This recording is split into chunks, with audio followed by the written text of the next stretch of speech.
നമ്മൾ കണ്ണൂർക്കാരുടെ സ്പെഷ്യലായിട്ടുള്ള മസാല മുട്ടപ്പം എന്നിട്ട് ഇന്നത്തെ റെസിപ്പി. അപ്പോൾ അതിന് വേണ്ടിയിട്ട് കുതിർത്ത് വെച്ചിട്ടുള്ള 1 കപ്പ് നേരിയരിയിലോട്ട് 1 മുട്ടയും 2 ടേബിൾ സ്പൂൺ നിറച്ച് ചോറും കൂടി ചേർത്തിട്ട് നല്ല മഷി പോലെ അരിച്ചെടുക്കുക. ഇതിലോട്ട് ഒരു 1/4 ടീസ്പൂൺ അപ്പക്കാരം അല്ലെങ്കിൽ ബേക്കിംഗ് സോഡ ചേർത്തിട്ട് നല്ലപോലെ മിക്സ് ചെയ്തിട്ട് ഒരു അരമണിക്കൂർ മുതൽ 1 മണിക്കൂർ വരെ ഒന്ന് റെസ്റ്റ് ചെയ്യാൻ വേണ്ടി വെക്കുക.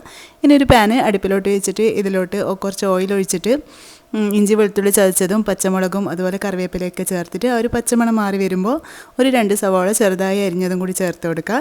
ഇനി ഇതൊന്ന് വഴഞ്ഞ് വരുമ്പോൾ ഇതിലോട്ട് ഉപ്പും മഞ്ഞൾപ്പൊടിയും അതുപോലെ തന്നെ ഗരം മസാലയും കൂടി ചേർത്തിട്ട് വീണ്ടും നന്നായിട്ട് തന്നെ ഒന്ന് വഴറ്റിയെടുക്കുക. ഇനി ഇതിലോട്ട് ഫ്രൈ ചെയ്ത ചിക്കനെ ഒന്ന് ക്രഷ് ചെയ്തിട്ട് ചേർത്ത് കൊടുക്കുക. ഇനി എല്ലാം കൂടി ഒന്ന് മിക്സ് ചെയ്തെടുത്തതിന് ശേഷം കുറച്ച് മല്ലിയിലയും കൂടി ചേർത്ത് കഴിഞ്ഞാൽ നമ്മുടെ അടിപൊളിയായിട്ടുള്ള മസാല ഇവിടെ റെഡി ആയിട്ടുണ്ട് കേട്ടോ. ഇനി നമുക്ക് ഈ ഒരു നമ്മൾ നേരത്തെ അരച്ച് വെച്ച മാവില്ലേ അതിലോട്ട് ആവശ്യത്തിനുള്ള ഉപ്പും കൂടി ചേർത്തിട്ട് ഒന്ന് മിക്സ് ചെയ്തിട്ട് എടുക്കുക. ഇനി നമ്മളൊരു ഉണ്ണിയപ്പച്ചട്ടി നമ്മൾ പനിയാരം പാന് വെച്ച് കൊടുക്കുക. ഇനി ഇതിലോട്ട് ഓയിലോ വെളിച്ചെണ്ണ നിങ്ങൾ ഇഷ്ടത്തിനനുസരിച്ചിട്ട് ഒഴിച്ച് കൊടുത്തിട്ട് നമ്മൾ നേരത്തെ റെഡിയാക്കി വെച്ച മാവിലോട്ട് നമ്മൾ റെഡിയാക്കിയ മസാലയും കൂടി ചേർത്തിട്ട് നല്ലപോലെ മിക്സ് ചെയ്തിട്ട് എടുക്കുക. ഈ സമയത്ത് ഉപ്പൊക്കെ ഒന്ന് നോക്കുക കേട്ടോ. ഇനി ഇത് ഓരോ കുഴിയിലായിട്ട് ഇതുപോലെ ഒഴിച്ചു കൊടുത്തിട്ട് കൂടുതൽ വേവുന്നതിന് മുന്നേ തന്നെ ഇങ്ങനെ മറിച്ചിട്ട് കൊടുക്കണം. അപ്പോഴാണ് കേട്ടോ നല്ല ബോൾ പോലെ കിട്ടുക. അപ്പം നമുക്ക് ചായക്കൊക്കെ കഴിക്കാൻ പറ്റിയ നല്ല ടേസ്റ്റ് ആയിട്ടുള്ള നമ്മുടെ മസാല മുട്ടപ്പം ഇവിടെ റെഡി ആയിട്ടുണ്ട്. അപ്പോൾ എല്ലാവരും ഒന്ന് ട്രൈ ചെയ്ത് നോക്ക്. വീഡിയോ ഇഷ്ടമായിട്ടുണ്ടെങ്കിൽ ലൈക്ക് ചെയ്യാനും ഫോളോ ചെയ്യാനും അതുപോലെ സബ്സ്ക്രൈബ് ചെയ്യാനൊന്നും മറക്കില്ല കേട്ടോ. താങ്ക്